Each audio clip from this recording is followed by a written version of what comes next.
HUD failure flags have the same function as those on the PFD. A flag replaces its related symbols when a malfunction occurs or the data is not valid.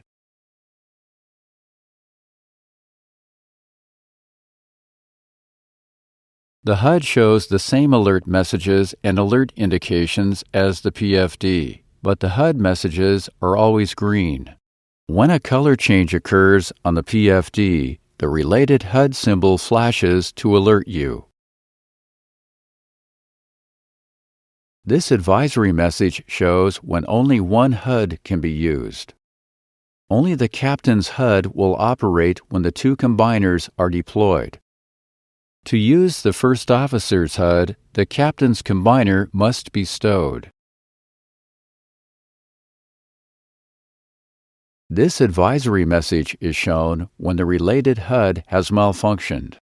The HUD will be blank. This message is only shown during flight.